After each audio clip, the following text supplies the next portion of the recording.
Let's go through some more of Robert's points about what he says. The rich teach their children that the poor and middle class do not. Main difference, you say, between the rich and poor lies in what we teach our children about That's money. Correct. Really? Very much. And it's a mentality. It's a total way of thinking, right? Exactly. Yes. And it's really easy to change if you're willing to change the way you think. For instance, my poor dad was a very good man. For Japanese, he was 6'4", very smart, academic genius. But he always said to me, you know, go to school, get good grades, get a job, and work hard. Save money. And my rich dad said, well, if you want to be rich, that's not the way you do it. And instead of working for money, my rich dad taught me how to have money work hard for me. And that's why I've only had a job 4 years of my entire life. Other than that, I'm building companies or I'm investing, and that's all I'm doing. Well, the subject of money is taught at home, not in school, you say, because most of us learn about money from our parents, and it's only good if you have a rich dad mentality. My message to people is, you know, why struggle for money when you don't have to? You know, it's that really simple if you have good advice. The problem is money is not taught in school. And so what we do is we oftentimes follow in our parents' footsteps. We may do different jobs, but we oftentimes follow in the same financial patterns. And my rich dad used to say, you know, he says, you can't end poverty by giving somebody money. Giving a poor person money keeps them poor longer. Yeah. And that's what breaks my heart, because I want to help people change the way they think about money. That's all it is. Yeah. And I think one of the most important things is that I noticed between my rich dad and my poor dad was the vocabulary. My poor dad was a PhD in education, very smart man, but he had the vocabulary of a school teacher. And my rich dad had the vocabulary of a rich man. And so when I say to people, what's the first What do you mean by vocabulary? Well, I know what the word means, but right. what kind of vocabulary? Well, I used to sit around the dinner table and listen to both dads, and one would talk about algebra and geometry and trigonometry. Nothing of this ever made me any money. And my rich dad would sit there and he'd talk about return on investment, assets, liabilities, discounted cash flows, etc. And a lot of people use, you know, what you just said about your house is a liability, it's not an asset. Most people think it is their biggest investment. Yes, and that's one of the biggest middle-class traps. They say, my banker says my house is an asset. And my rich dad would say, if you can read a financial statement, you'll see, you can read that your house is actually a liability. I'm not saying don't buy a house, and I like big houses, and I like the finer things of life. Just don't call a liability an asset. And what's trapping the middle class is they're buying liabilities they think are assets. I like what you say in the book, but this is interesting too, because I've always been a person who lived beneath my means. Now it's kind of hard to see, you know, it doesn't matter.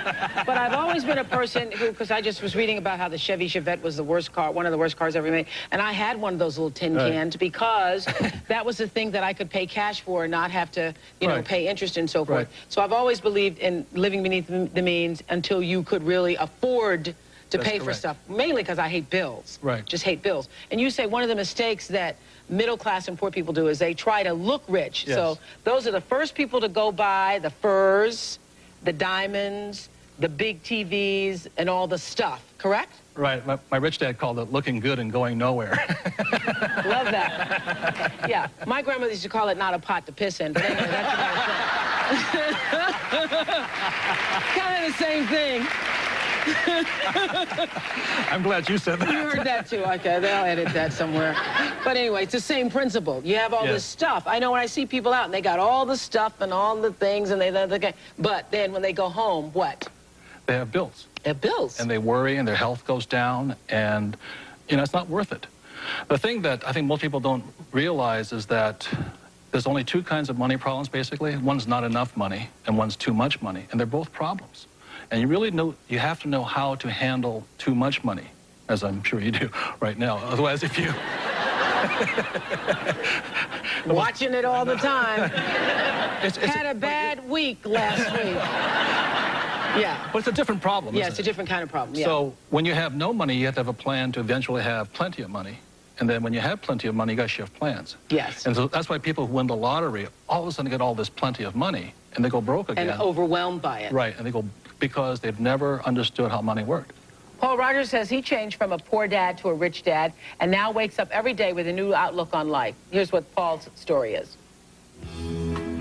Paul Rogers, a divorced father of two, was making $48,000 a year as a firefighter and living paycheck to paycheck. By the time I'd paid the house payment, the child support, the car payment, food and utilities, with the two kids, it was really tough. Last year, Paul discovered Robert Kiyosaki's financial plan. He stresses three main things. Number one, set up a home-based business. Number two, get control of your taxes. Number three, take that extra income and buy more assets with it. He followed the steps and set up his own home-based business. It was easier than he thought and only cost him $300. With that extra income from his new home business and a pay raise from the firehouse of $300 a month, he started to buy homes that were in foreclosure. You can purchase them under value, go in, carpet, paint them, fix them up, turn and sell them, and even make more money. With the money he made from selling those houses, Paul bought stocks, mutual funds, IRAs, and even set up an educational account for his children. It has changed my outlook on life because this has given me more time freedom with my kids and more financial freedom. And the best thing is my income's gone from about $48,000 to a little over $100,000 in a one-year period. Wow. Wow. I bet you're impressed with yourself.